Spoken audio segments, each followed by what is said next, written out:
Hi, my name is Joey Novak. I wanted to show you quickly how to use the new export tool included in the SDK. The way you do this is first you need to install the SDK somewhere. It'll run on any Apache server that runs PHP 5. I have a local machine, a local server set up with this virtual host, and I've installed the SDK there. To install it, all you have to do is extract it and you're good to go. The next thing you're going to do is navigate to this index.html page and click on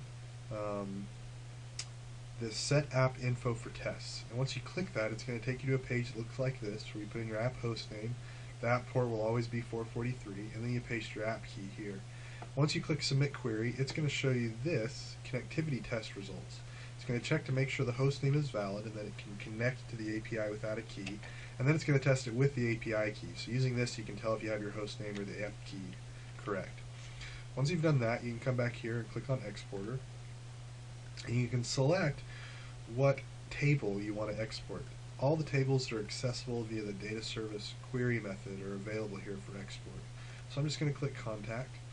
Now, part of our code for this export, it'll automatically fetch all the custom fields in your application and include them in the export.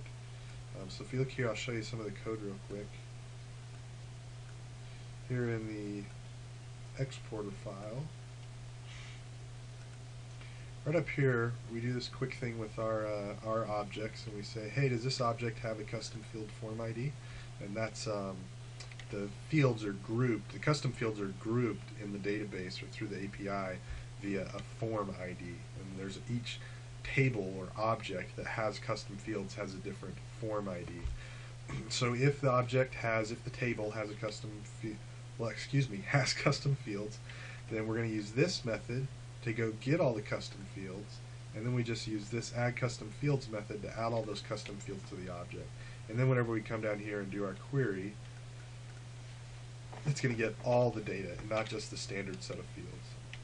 That's really it. Real quick, let's go ahead and open up that export now that it's done. I'm just going to open it up here with OpenOffice. Let's say everything looks good.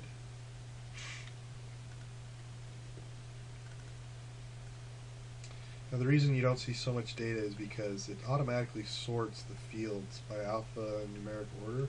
So you'll see it starts with the address fields and how many people have data in address too.